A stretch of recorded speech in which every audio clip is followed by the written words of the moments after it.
Welcome back to the Health Longevity Secrets Show with your host, Dr. Robert Lufkin. His new book, titled Lies I Taught in Medical School, is now a New York Times bestseller. See the show notes for a link to download a free chapter. And now, please enjoy this week's episode as we look at Sandy Martin's journey from Comic-Con to the Biohacker Expo. Ever wondered how a simple curiosity can lead to a life-altering journey? Meet Sandy Martin, the dynamic founder and CEO of the Biohacker Expo, as she reveals her extraordinary transformation from orchestrating Comic-Cons to becoming a biohacking pioneer. Struggling with severe health issues due to mold exposure, Sandy's relentless pursuit of wellness opened the door to the vibrant world of biohacking. She shares her inspiring story and advocates for a citizen scientist approach, empowering us all to take control of our health through personal experimentation. We stay ahead of the curve as we explore the groundbreaking trends and innovations redefining biohacking today. We discover disparities in global regulations on cutting-edge treatments like exosome therapy and the rise of grassroots movements championing the right to experimental treatments. Learn how advanced biohacking tools are making their way into homes, breaking down barriers and democratizing access to therapies like red light therapy and cryotherapy. This shift promises to make sophisticated health solutions more attainable for everyone. What does it take to integrate biohacking into everyday life? We'll tackle common misconceptions and practical challenges, from avoiding environmental toxins to overcoming sugar and even alcohol addictions. We'll hear about the remarkable transformation of 93-year-old William Shatner, who I witnessed myself at last year's Biohacker Expo. He did this through biohacking and the invaluable insights gained from community gatherings like the Biohacker Expo. These events are more than just conferences. They're movements driving collective action and advocacy for health freedom. So today, this week, join us as we delve into the power of community and the future of biohacking, offering you the tools and inspiration to revolutionize your own well-being. In the show notes, we have a discount of 50% off if you want to attend the Biohacker Expo in Miami in February, and I will be speaking there also. So hope to see you. This episode is sponsored by Cyfox Health. One of the most common questions I get asked is which blood tests I check myself on a regular basis. Well, I check 17 biomarkers, but the secret is I'm able to do everything from the convenience of my home. I collect a sample with just a simple finger stick like this. You don't need to be a doctor to do it. Then I just mail it in and wait for the results. Cyfox Health makes it possible. Use the link below to get 15% off. This episode is brought to you by L-Nutra, maker of the Prolong Fasting Mimicking Diet. If you'd like to try it, use the link in the show notes for 20% off. And now, please enjoy this week's episode. All right. Hey, Sandy, welcome to the program. Hi, thanks so much for having me. I can't wait to dive into one of your favorite topics, biohacking, and mine too, and all that. But before we do, maybe you could just share a little bit of your background story with our audience. Sure. I have come to the biohacking space as most people do, having overcome something in my own health. Prior to that, I was running Comic-Cons for 15 years. And so some people say that I have the Comic-Con of longevity as an event that I run. But what happened was I was working really, really, really hard, thinking I was burning out, totally stressed. And I decided to take a break and paint the vestibule near where I lived. And I got sick 2 weeks later and didn't even put it together.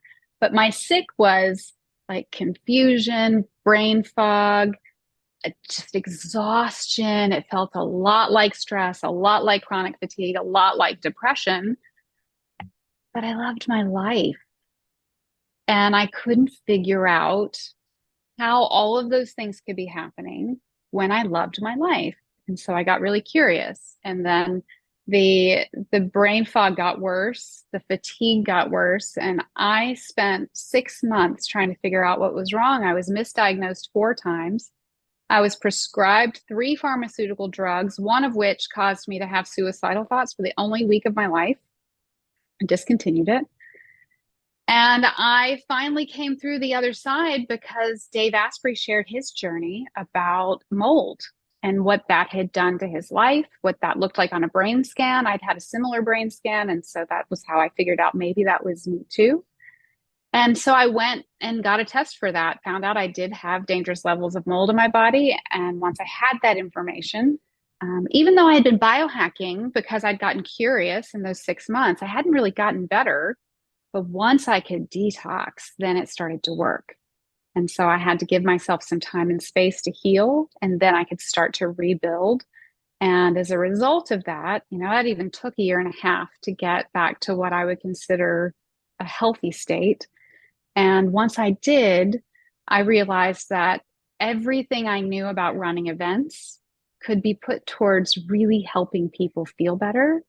And that's when I wanted to do something instead of Comic Cons. Instead of teaching people how to dress up like Batman, now I teach them how to be like Batman. I love it. And it's such a great story. I mean, mold is still sadly not on a lot of mainstream medicine radar, when people have problems and even testing for mold because, you know, Yeah. we've all been exposed to mold in some way or another. It's just a matter of, what's going on with our own body. And it's really challenging, and it can explain a lot of symptoms like you've Yeah. done there as well. So Yeah.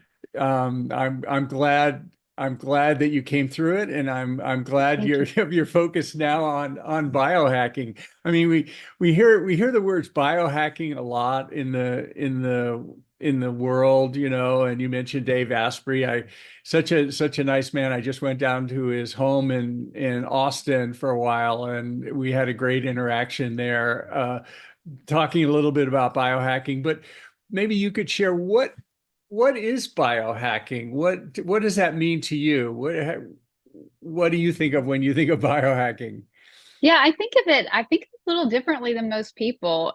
Truly, it's biohacking if you go in and you edit your genetics to optimize one thing or another. No doubt that is biohacking. But for me, it's more about breaking free than breaking in. Because if you think of a hacker, you're hacking into a computer, and we can do those things with our bodies. We can try things. We can use light and sound and gene editing and all kinds of crazy things to get inside ourselves and shift things. But sometimes it's just breaking free of the dogma, breaking free of the expectations of what healthcare is and what nutrition is. And we have to create some space to explore and have some curiosity. I think that there's such a broad spectrum of safe exploration of health. And it's a shame that people think that just because we call it biohacking, that in some way it's dangerous. Yeah. I mean, I like the word biohacking. I mean, I like the word hacking, as a former DEF CON attendee, that resonates with me a little bit, but the idea of hacking and bio in a very positive way, and not in a bad way or anything. And the idea of comes to mind citizen scientists, where Mm. individuals who are maybe not experts in their field as their academic job, but begin to explore things for themselves or for family members out of personal interest, and begin experiments with an N of one.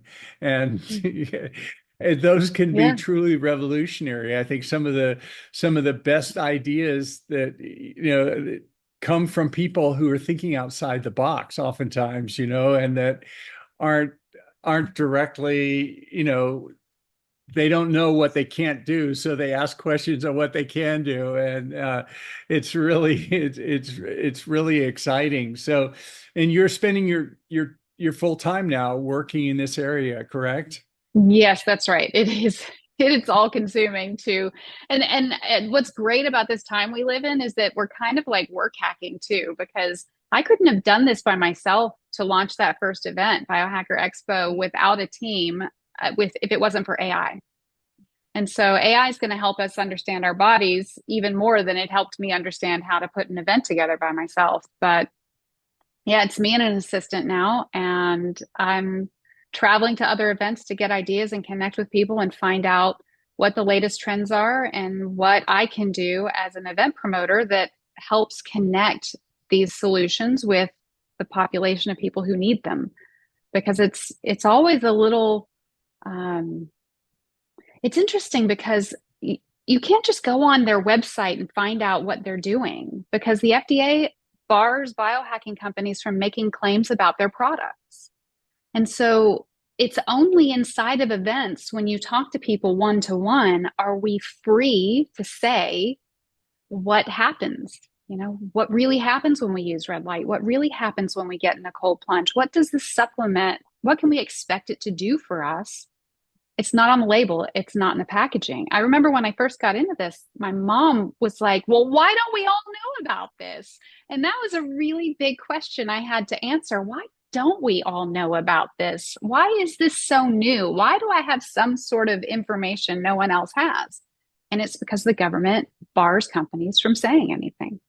Yeah, yeah, there are definitely guardrails, and some would say unnecessarily restrictive guardrails on that. And I want to get into that a little later. But before we do, maybe just touching on different kind of exciting things in biohacking. You mentioned AI and biohacking. Certainly, AI is affecting, all our lives. How do you see it playing out with biohacking? What does the AI future of biohacking look like for you?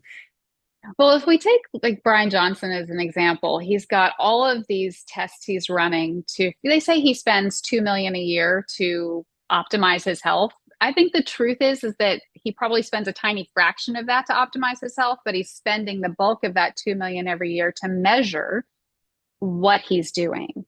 Because biohacking isn't as expensive as getting inside the body to analyze it and understand it. That takes really sophisticated equipment. Biohacking can be going outside and getting morning light. But the AI is going to be able to tell us it's going to take a stream of data all day long while we sleep, while we work, while we meditate, while we exercise. And it's going to analyze it and let us know maybe it's going to know what we've eaten, not because, well, it will eventually have a device. We've got CGMs now, but we'll have something that measures our nutritional stability. What's the word for that? I don't even know. Our nutritional balance. Because I don't think that device exists, right? A wearable nutritional guide. We've got a Yeah, metabolic guide for sugar, but maybe I'll just have a continuous vitamin D monitor. Who knows, right? That's yeah. any things like this will happen, but it's so much data we could never process it on our own. But the Yeah. AI will be able to make connections between what we ate, what our levels are, what were we outside? Did we have an allergic response? Did suddenly when we took that outdoor walk, did we get a spike in inflammation? We'll know things that that are just impossible to know now. And I'm so excited about the future of measurement and testing. I think we're 5 years away from things like that. Yeah, yeah, it's a great point. And just a shout out, I've been mentioning this the last few times. Just as of a few weeks ago, in the United States, for the first time in history, we as citizens can purchase over the counter continuous glucose monitors. So both Dexcom and Abbott have released the Lingo, Lingo, or the Stello. I'm wearing both of them right now. Mm, And they're wonderful devices, but I highly recommend everyone get them because before, when you had to get a prescription, many doctors wouldn't prescribe them for their patients, and it was like yeah. crazy. But now anyone can do it. Just go to their website and they'll send them to your house, and it's wonderful. It's biohacking. It lets you look how your own body responds to Yeah. things, and what foods. It's like an engine gauge on your metabolic engine. But and there's another company, S Bio, that just released the continuous ketone monitor. Oh, It's wow. not available in the United States. They sent me a couple. It works. It's great, but they are available in Mexico. So if anyone drives down to Mexico, you can get them over the counter there. And they will be coming to the U.S. They're applying for these different things. But yeah, the continuous monitoring is really exciting, but we need a lot more detail and a lot more feedback. I mean, the FDA is it's puts up a lot of barriers to people. It's expensive, and a lot of things don't get through the FDA. The question then becomes, as a consumer, as a biohacker, as a curious citizen, how do we filter through claims without an FDA or without a trusted organization? What do you do to vet claims about XYZ therapy? Hey, it saved my life, it changed my life. Because there's a lot of claims, in all sorts of space, longevity, and all these other ones. There are many, many claims that may be truthful for that patient, but they don't necessarily, that person had a one-off experience perhaps, or something unique to them. How do you approach, if I come to you and I say, hey, this transformed my life, I want to make it available to everyone. What would you like to see from them to give it credibility? That's hard. I mean, the credibility question is a tough question. So there are a lot of things out there that have been practiced or used overseas for a period of time without any reports of adverse side effects or minimal reports of adverse side effects. One of those things would be regenerative medicine. And so exosome treatments, we can't take them in an IV in the United States, but you can go to Panama and the Bahamas and Mexico and other places, and you can have these injections. And they've been demonstrated safe by being practiced continuously and studied in other places. And then there's a holdup here. And I don't know what drives that holdup. Brigham Bueller said in front of Congress this week, we don't have a broken healthcare system, we have a rigged system. And I wonder how much of that is because of that. And so I think the challenging part is that most people don't want to do the amount of research it takes to understand what's been studied where and how much something has been vetted outside of the FDA. And so it's not for the layman. Yeah, That's why it's biohacking. just a shout out to I was just at the RadFest conference, which is a longevity conference that Jim Stroll puts on. But one initiative they're doing that I think that I suspect you'll be getting behind, and others, it's similar to the metabolic health initiative that happened in Washington last week, but it's going to be it's centered around longevity, but it's certainly about biohacking, and it's to do a similar thing. They're going to have a march on Washington and meet with Congress, and they're going to address the right to try laws, Mm.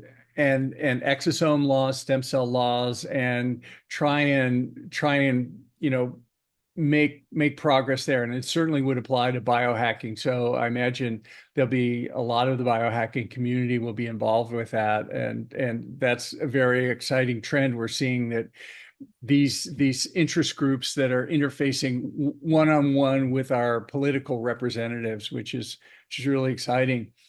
The other interesting thing with that that another way to validate some things are like with new tests, like with off-label drugs, like rapamycin, which is a longevity drug that's FDA approved, but it's not approved for longevity because the FDA doesn't approve anything for longevity because it's not a disease.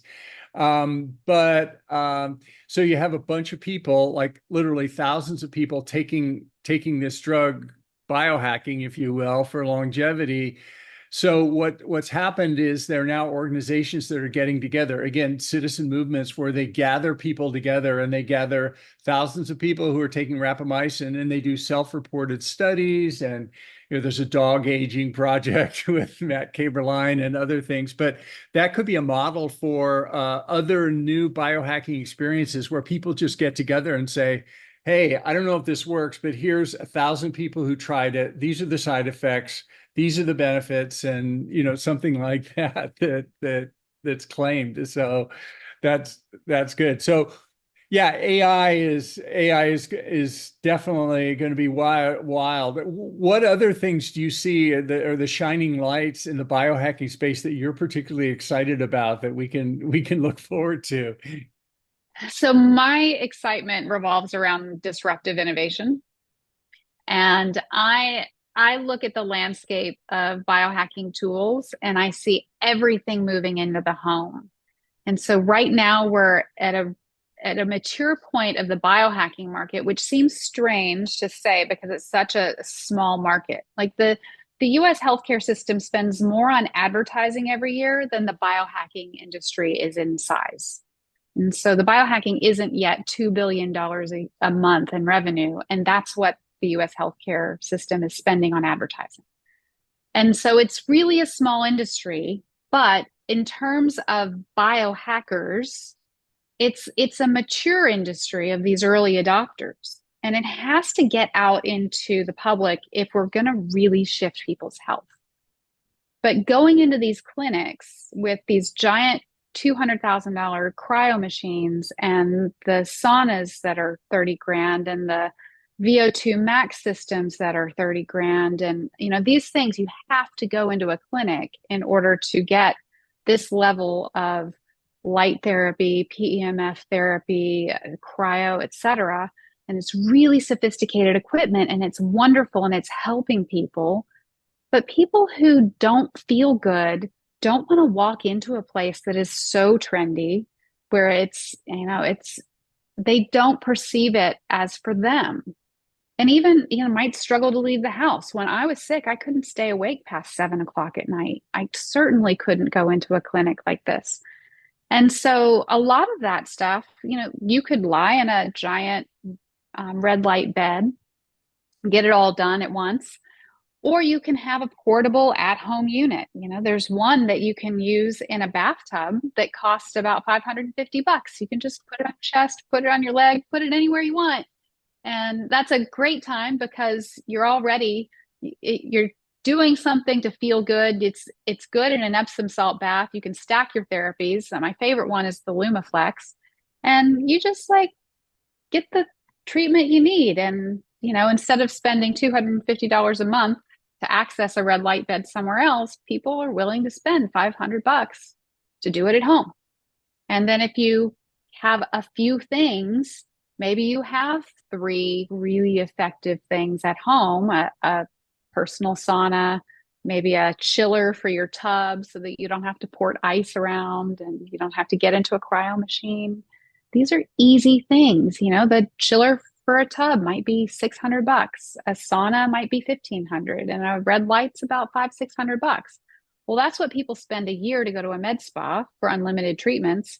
But a lot of them don't even offer unlimited treatments. So you get 8 treatments for your $250. And I want to do stuff every day. And so I think it's coming into the home. That's the most exciting part for me. And it's challenging because I have a lot of friends who supply these med spas and supply these clinics who are selling big institutional level devices. And those devices work and they're effective and they can save you time.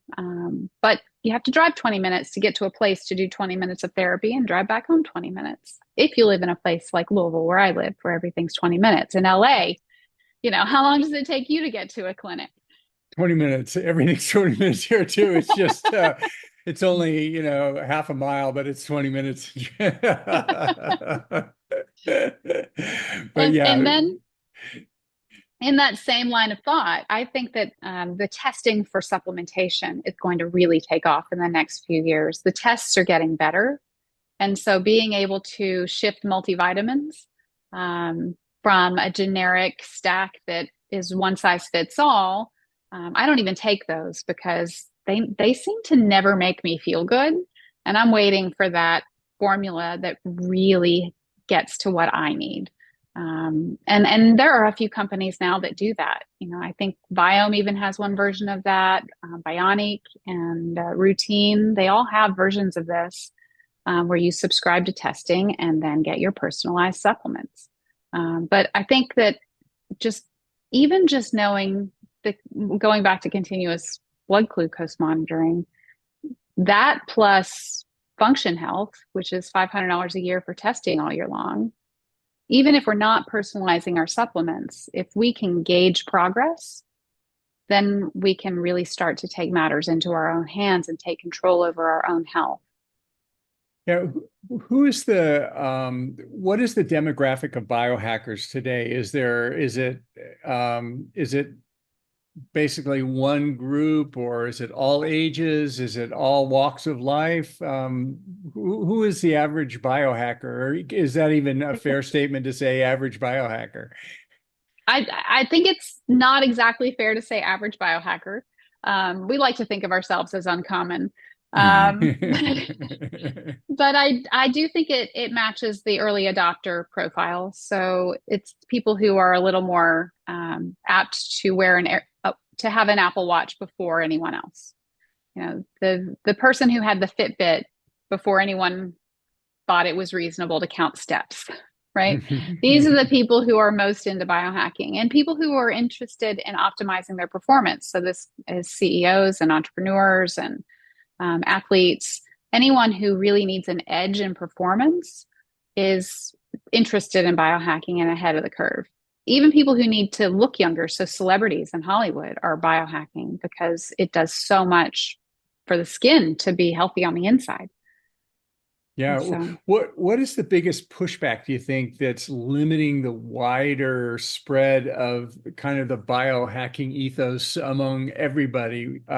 What's kind of pushback do you experience, or what needs to be done? Is it education, or is it like scientific evidence, or what do you think is limiting the spread now? That's such a good question, and I want to answer it in so many different ways because it's personal and also systemic. So in my personal life, people think I'm crazy. My best biohack was my dog, right? Like, that's not crazy. When I was really sick, my doctor told me not to exercise because I had POTS. And I thought that was insane. So I got a dog because I knew I didn't have the motivation to do it myself. And this to me is biohacking. And people don't understand that it's an ethos that is about feeling better. And so even just avoiding toxins, the idea that I go to the lengths I go to avoid toxins in my environment, people think I'm nuts. So when I was having a conversation with a friend of mine who's a teacher the other day, and I said, come on. And he's been teaching for almost 30 years. I was like, the incidence of autism is higher, right? That's environmental. And his pushback was, well, you can't convince me it's the hot dogs. And I was like, I didn't say it was the hot dogs. But it's this reductive defensiveness that people in our regular lives have because they don't want to go to the extremes that I have to go to eat clean. It costs extra money. It takes a lot of thought and consideration to avoid plastics and avoid glyphosate and avoid, oh gosh, what else am I avoiding? Mostly plastics and glyphosate. Because if you can tackle those two things, you're probably in good shape. But it's too much for most people. And I get it. It's overwhelming when people are exhausted by what all of these chemicals are doing to us. They don't have the energy to focus on how not to do it. And they can't quite believe that switching to glass bottles or switching to organic foods or reducing sugar could actually make them feel better because they haven't felt better. So for me, we can get into the systems too, but for me, the biggest pushback is someone who's like, yeah, I'm not going to give up my alcohol. I love beer. Oh yeah, no, I really love donuts. So I'm going to keep doing that. And and it's hard to argue against that because they do love it. And and so they do what they've got to do. But that's the hardest part for me. Yeah, yeah. The addictions that we have, are it's not necessarily about the sugar or the alcohol. It's like many addictions, it's related to our childhood experiences and other things in our lives that have traumatized us, and we're seeking for solutions. And the solution may be that sugar donut or that alcohol or something like that. But yeah, it's Yeah. definitely complex. Well, like glyphosates, they're how do you what do you do to get rid of glyphosates? Glyphosates, of course, is a weed killer. This audience Yeah. knows that it's outlawed in 35 countries around the world because of its association with cancer. But in the United States, Monsanto Corporation using it's called Roundup. It's basically grains are soaked in it. Most grains are. So what do you do to avoid that? Well, I'd stick to organic foods, but even just this past week, I learned that given my mold sensitivity, that you can't protect yourself from moldy foods by selecting organic foods. And so one of the ways that glyphosate is used is on harvested wheat, which I didn't know about until Bobby Kennedy mentioned it a few months ago on a podcast that I watched. And so that's a way that they keep mold out of some food supply, but they douse it with chemicals. And so everything's a trade-off, and I get that. But which one is going to cause me and my makeup the most damage? I think that the glyphosate really creates that permeability of the gut. You would know better than me, but that's how the other toxins get through. So I'm accepting that maybe there's a little mold in my buckwheat. Um, and it's hard because I thought I was protecting myself. It's like when I first started this journey of getting better, I thought that an organic cupcake was good for me because it was organic, and it's not. It's fine every once in a while. I'm not going to deny people their birthday parties. I don't have cake on my birthday anymore, but it's not that I never eat sweets, but it is, we all have to decide for ourselves what makes us feel good. And so for me, I choose organic foods, and reduced sugar intake. And that's my gauge against glyphosate. Um, Obviously, I don't use it in my home. I used to spray it in my mom's driveway. I used to eat 2 Krispy Kreme donuts and drink a small Coca-Cola every morning before high school. Every morning. It was walking distance from my high school. I loved it. They are good. No, I Tasty. agree. Well, as a biohacker yourself, what are some of the most powerful biohacking tools that you found for yourself? I mean, you mentioned the mold, certainly that was transformative in your life. Anything else you want to share that about just routines or biohacking that you think are particularly powerful? Sure, of course. Yeah, I have a water filter on my tap. So that's number one. It has hydrogen added to it. I don't understand how that works. I know people are excited about hydrogen water. I bought it because I bought a lot of things and I drink it, but I've not really noticed any difference from my water. I have great air filters. I use the Jasper. I have 3 in my home, even though one probably takes care of my home. I'm a little sensitive to my air quality. It's fall, so I've had my windows open, and that's when the meter on it says my air quality is low, is when I open my windows. And Oh, so interesting. I'm okay Huh. with that. It's nice to know that my inside air is better than my outside air most of the time. And I'm okay with exposing myself to what that is. I mean, we're human. It's good to smell the outdoors. I have some gadgets. I have an oxygen chamber and I have some red light and I have frequency healing devices, microcurrent devices like the Healy and the Alpha Stim. Um, but I think most of the time, I don't use that stuff regularly. I'll tell you what I use all the time though. I love sound therapy. And I have giant gongs that I play.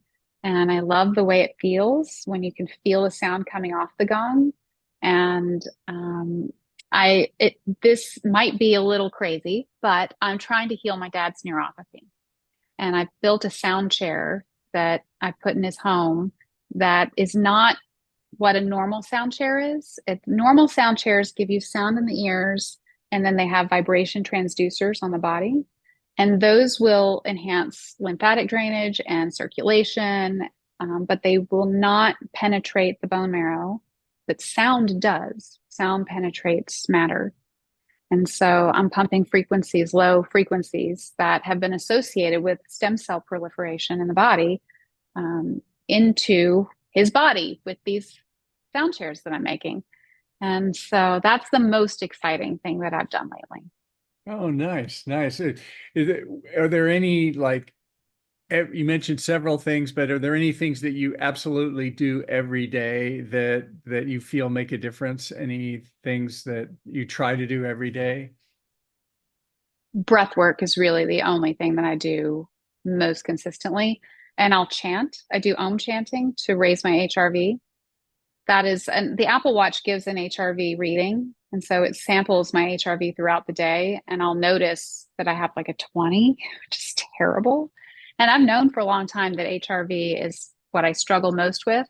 And that goes back to autonomic regulation. And I just don't have great autonomic balance myself. And so when I get a little stressed, or when I overdo it sometimes, or I need to prepare to meet with somebody, if I can find a quiet place for 3 minutes, sometimes it's my car, sometimes it's before in a conference, it's my hotel room before I go downstairs.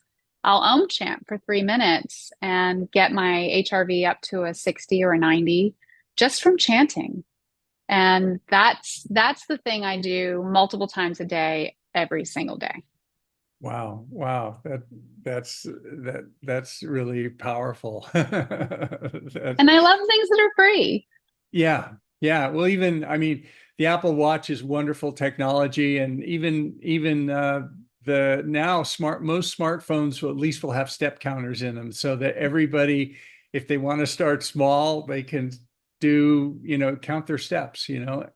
and I just started doing 10,000 a day, and which I wasn't hitting consistently, and now I am. And I've, I've never felt better. And I think there are a lot of benefits, and it's relatively simple to do. Once you make it a habit, it just happens. But yeah, it's amazing the things that are available to us. So I want to talk about your conference, because I went to it last year. It was amazing. I had a great time. This isn't an ad, this isn't a plug, but it's just, I think it's something that our audience should hear about if they're interested in biohacking and they're curious. It's a great place to go. And tell us a little bit about that, and what led you to that. You mentioned before coming from Comic-Con and all, and but please share with us.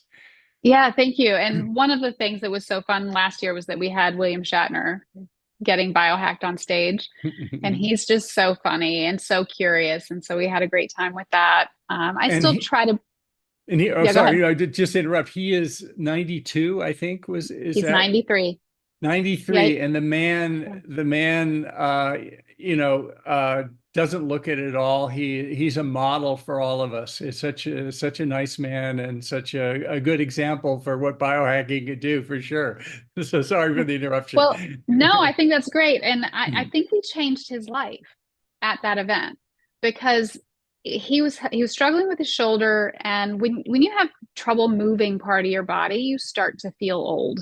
And I think maybe that sets in our 40s, where people start to just shuffle a little bit more, get a couple of aches and pains when you wake up. And if you're not really actively making sure that you're not in that state, I think that's a common progression for people. And so there he was, where he's been living better, but he's starting to feel that in his 90s, right? That aches and pains when he gets up, and that shoulder was driving it. And he made a comment in the back room, and he said, I guess I'm just getting older. And so I told him about what changed my life last year when I went to RadFest last year. I was sitting down talking with a friend, and someone walked up, and he was in his 70s and just had this pep to his step that is uncommon for people in their 70s, and had this zest for life and just was so happy and thrilled to share his story. And my friend Dan asked him, he said, "What do you attribute this to? You are so full of life. What's your secret?" And he goes, "I'm just getting started." And I looked at him and I was like, oh my God, here I am waking up at 49 thinking, I'm a little stiff here, a little there. And this guy, I'm just getting started. So I shared that story with Bill, and I said, "You're just getting started." And I explained to him this theory that if we can live one more year for every year we're advancing in technology for the next 10 years, then we're going to have a breakthrough. I said, "You've just got 10 more years before you get this reset for yourself. And you perhaps don't continue to age." And so I gave him kind of the theory of the science behind it, because he likes to be grounded in science, but he also really likes an idea to latch onto for hope, and to go beyond what we think is possible. And I heard him in an interview talking about the eclipse a couple of months later. And he told the journalist, he said, "Well, this is a once in a generation, once in a lifetime event. We'll never see." And he stopped himself. He said, "No, you'll never see this thing again." I might. I think I will. And so we helped him believe that he might get another 20, 40, 50, 60, 80, 90 years. And I'm not betting my life that I'm going to live to be 180. I'm not going to aggressively pursue those things. But the idea today that I'm just getting started shifts my entire state of being. Absolutely. That's such a great message of mindset and longevity. And I love that you shared with me when we were talking earlier about some of the speakers that are going to be at the conference this year. And some of them are going to be looking at aspects of the mind outside the body. And I can't wait to hear those. Those are going to be great. Yeah, one of my favorite speakers that's coming is Mark Serto, and he was with the Monroe Institute for so many years, and now he's got a program called the Triad Mind, which is a meditation journey that helps the mind get into a place where we can experience what we are beyond our physical bodies. And it's something I'm exploring, and I don't have a lot of experience with. Like, I acknowledge that it's there, but I don't have a lot of interaction with this space around me that's not my body. But I'm getting there. And to be able to introduce people to this idea that, we know there's an electromagnetic field around our bodies that can be measured up to 10 feet. We know that. And that's just up to 10 feet with our current measurement tools. What's in there?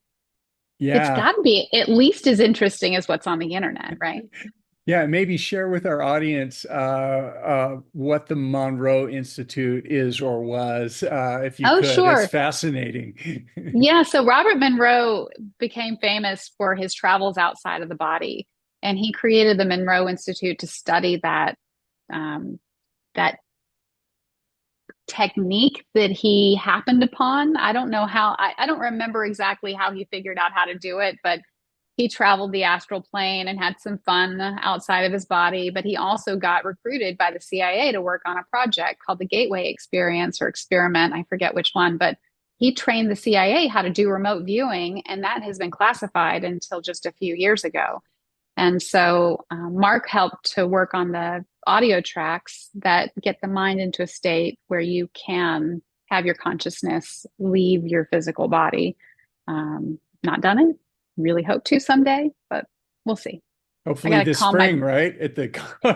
Yeah, right. Well, that's what I loved about the conference last year, where I attended, and I'm going to attend the next one also, and I'll be speaking there as well. But the great thing about it was participatory. So in addition to having presentations and book signings and booths, there were also large amounts of space that were dedicated to where you could go and one could go and test out different technologies, different biohacking experiences. So it was wonderful, and I'm really looking forward to that this year.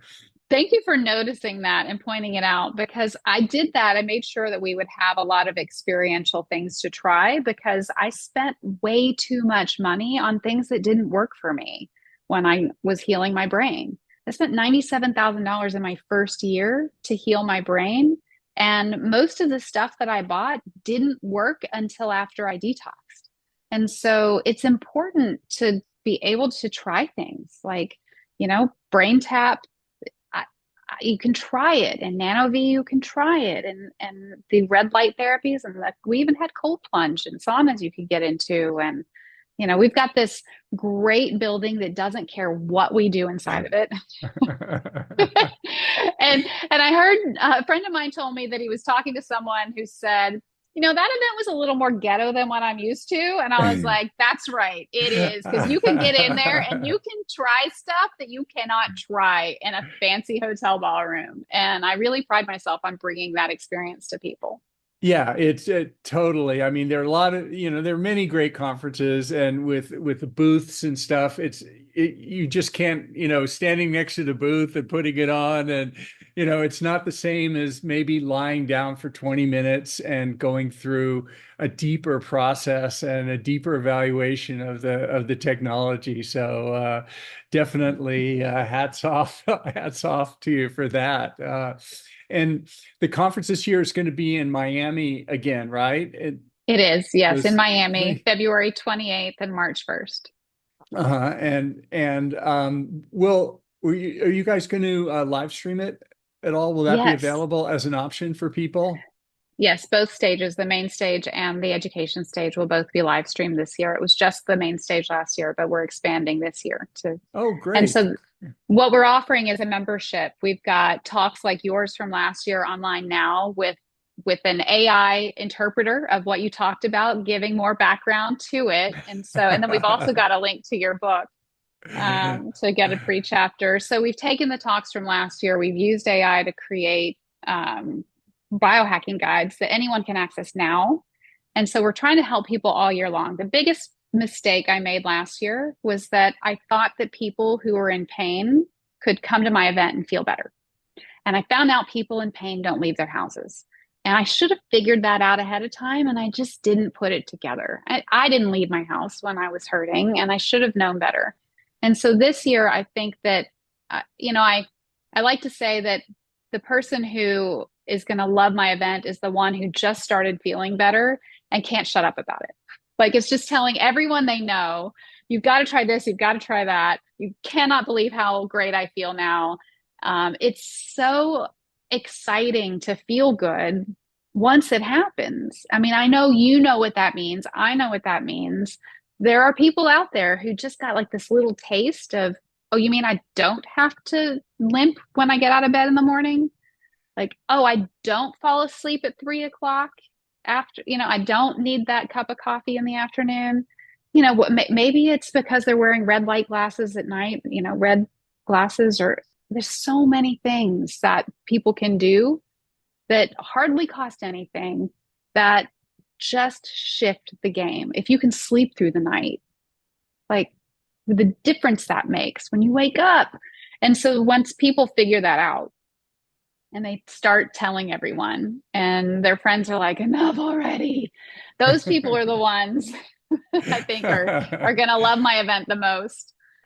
And you mentioned, you hinted at something that for people who attend the event, either in person or live stream, they become a member of a community, right? And tell us a little bit more about that community. And that's such a powerful concept. Community is great, and I'm so happy to see you're doing that. But maybe share with the audience a little bit about what that's about.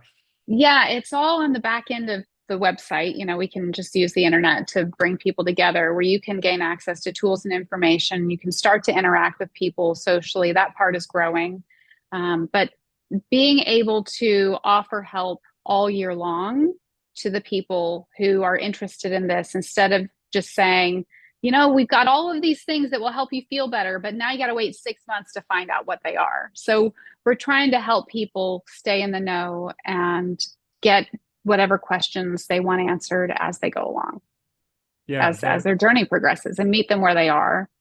And maybe somebody doesn't feel good today, sees your talk from our last session on our website, and then by the time March rolls around, they're ready to, imagine someone getting the information we've already collected, using that to feel better, and then joining us in celebration with the others who've already started to feel better too. I mean, to me, that's the dream, is that people are motivated to go somewhere because they feel better. That's so exciting. How do you see this event, or biohacking in general, 10 years from now? What do you hope, and what do you expect, or is it impossible to say? We're at an inflection point in society, right? People are talking about things right now in a way that we've never talked about them before. People are calling out the Food and Drug Administration. They're calling out the lobbyists with respect to the food supply and how we differ from other industrialized nations, and the freedom of speech we have now to say these things that we didn't have 3-4 years ago. I don't know what shifted that. I don't know if it's just Bobby Kennedy or if it's something else. Maybe he just was loud enough. But I suspect it's either going to go forward and we're going to break these barriers down, or it's going to get worse. I think now's is a real tipping point. And I have a hard time saying, I saw an AI generated video today of a robot farming, and it was a green screen kind of a thing. And it was really, really cute to watch. And one of my first thoughts was, oh, well, if they could do all of it with robots, they might be tempted to dump more poison on the fields. And so with every advancement, we have to check ourselves, and we have to make sure we're clear on our values. And I don't know that society is clear on values right now, at least not in the US. And so, as a field, we're going to keep pushing to protect our own individual rights to do these things. But if it still stays fringe, and you have to travel to an event to talk to somebody in person to get the information, it's going to stay small. And I think that we have to keep pushing for the freedom to be able to speak about our success and how we're feeling better, and spread that. And that people who do feel better are like you. I mean, it's just, you have to tell people. You feel compelled. It's hard to keep it inside. It feels wrong to feel the way I feel today compared to 4 years ago, and not share it with the world. Yeah. So I really hope that we break through this barrier, and that we have the freedom to speak more and more and more about what we're experiencing, and we can try and share more. But in this controlled marketplace, this isn't a free market. The healthcare market's not free. And so if you can't tell someone the job to be done with your product, it's not a free market. And I hope that we can get to a point where we can have a free market with safety is important, but the market's still not free. And so if we can push through and use this movement, then I think it's just the sky's the limit and what we can do. If not, it's all going to be controlled, and it's just going to be another version, and have to have the gateway of the physicians and the things. And that's how most people will experience it. And there will always be a little group that will do their own thing. But I'd like to see everyone empowered. And I'm not convinced that's coming yet.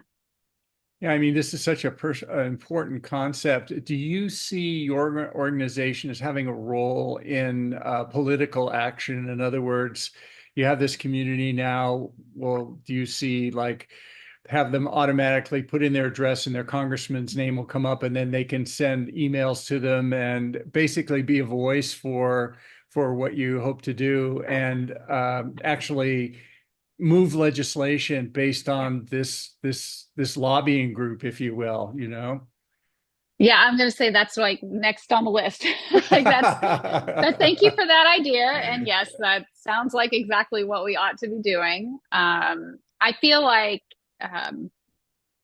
business serves an important role in society in terms of raising awareness for things in a different sort of a way. I see money as proof of concept, right? Like if people are willing to buy a ticket to do something, it has a purpose, it has value.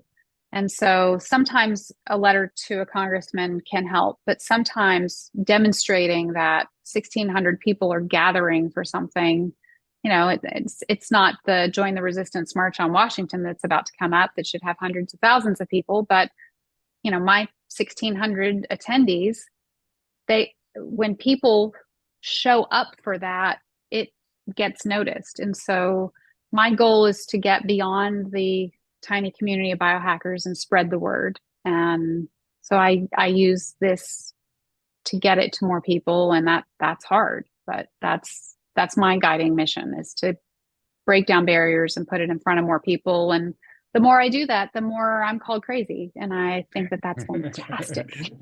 Yeah, just having that community, there's strength in numbers, and you can, I'm sure you're already thinking of this, of people contributing their data in an anonymized or de-identified fashion, what their particular biohacking choices are. And then you could do an annual report that says, these people use red light therapy, these people do this, these people do that. I mean, I would love to read that, and it would be valuable information, just like the work with the rapamycin group. You could do it across all biohacking things that your community uses, and immediately see, well, how did the community like this? Oh, it didn't work. That doesn't mean it won't work for me, but statistically it did. But anyway, so many exciting things. I'm so excited. I can't wait to be there this spring in Miami. And well, maybe you could tell our audience your website, how they can get in touch with you, and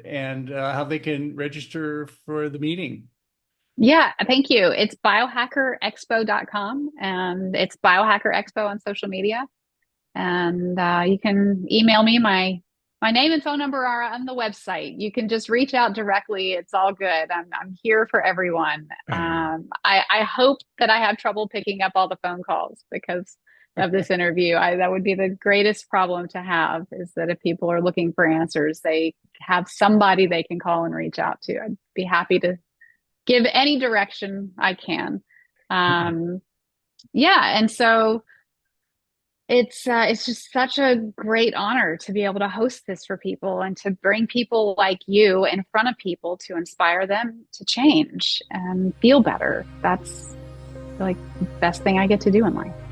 Oh, well, thanks so much, Sandy, for spending time with us today, and thanks again for all the great work you're doing. This is going to be so much fun. Thank you again. Yeah. If you are enjoying this program, please hit that subscribe button, or even better, leave a review. Your support makes it possible for us to create the quality programming that we're continually striving for. Can I start? Is it recording? It's already recording. Oh, sorry. This is for general information and educational purposes only, and it's not intended to constitute or substitute for medical advice or counseling, the practice of medicine, or the provision of healthcare, or diagnosis, or treatment, or the creation of a physician-patient or clinical relationship. The use of this information is at their own user's risk. If you find this to be on the value, please hit that like button to subscribe to support the work that we do on this channel. And we take your suggestions and advice very seriously, so please let us know what you'd like to see on this channel. Thanks for watching, and we hope to see you next time. You should say that. Well, that's good. That's for you to say. I think that's very good. You like it? You want to do it one more time, or is that good? I think that was good. Yes. You need to save the recording. Very good.